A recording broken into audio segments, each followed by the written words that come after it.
on a board with pegs. And then I carefully tie it up and transport it to my loom, and I'll spread it out and carefully wind it all of that yardage onto the back beam. And I keep paper in between so the fibers don't squish together. I'm looking for a nice solid sausage here at the back. So all of the threads will be wound onto the back beam, and then what I do is, in a special pattern, I will put them either through shaft, whoops, there's two little thingies here with strings on them.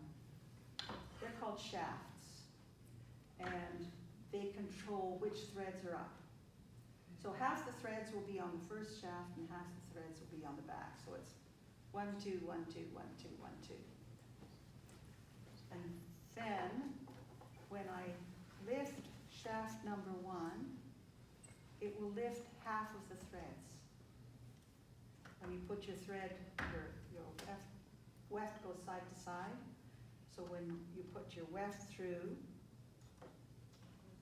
it's half above and half below. And then you switch, the other thread comes up and it traps. So all the down ones come up and all the up ones go down, and that little thread is trapped in the middle there. So that's a 2-shaft loom. Some shafts can go up to 32, 40.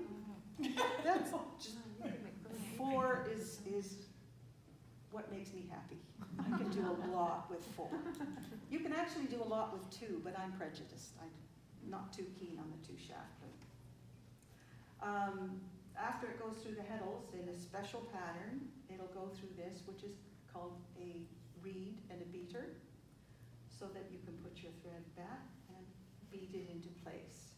Change, put your thread back through, and beat it into place. So you can play with this a little bit when we're done to find out how a 2-shaft loom works. But that little catching it by changing the threads up and down is the major part of weaving. This one will make sure that your weave does not squish, because the threads are going through this little red thing, and it's going to keep it at this width approximately. What the Maya did, they didn't have this little red thing. And this is called an inkle loom. It has no little red thing, but it does work the same thing. Half the threads are up and half the threads are down, and you work this by pushing. So your thread can go through here, and then you push it up and it catches them. So that is an inkle loom, and works very much what the Mayas did. The only thing about it is this has a frame which will keep it under tension. What I have seen in Peru and what I understand the Maya did is this is your loom. You tension your threads between something solid and yourself. You attach yourself to one end, and then when you want tension, you lean back. When you want it looser, you lean forward. So you are part of the loom. That's the back strap part. It's pretty amazing. I think I ran out of stuff. Yes, I think. Yes. Do you know about the looms that had holes, like they had cards? Like I saw a math show on TV the other night. And it was showing that these they had cards so that the threads would go through certain cards, and they were showing how that was kind of a precursor to computers. Oh, that was a big automated loom. When you said cards, I was thinking of the Viking thing of you have a square card with a hole in each corner, and you turn the cards, and that changes the up threads to down threads. That's tablet weaving or card weaving. But I have a feeling that you're talking about something much more advanced, which would be, instead of just 2 shafts, many, many shafts. Yeah, because I think it was in. So a card would say which shafts are brought up. Yeah. So you can get some very complicated designs just by using the cards to tell you which threads to lift.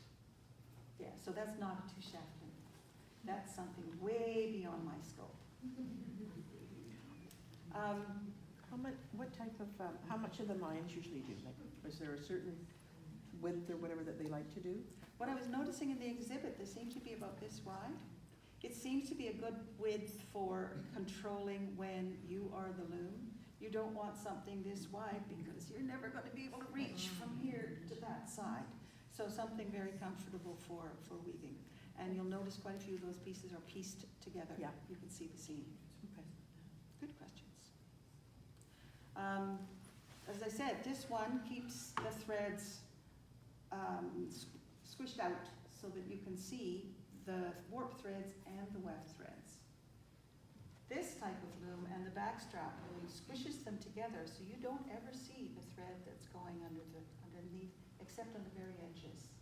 There are so many threads on top and underneath that it covers it completely and it squishes it in. So this is called warp faced. You only see the warp threads. And I brought little magnifiers so that you can examine some of these fabrics. Some of them are warp faced and some of them are not. See if you can tell the difference by looking at this. Now, I would like to have you guys try this backstrap loom. I've made one with a piece of fabric and a loose one of these red things. It's called a rigid pedal.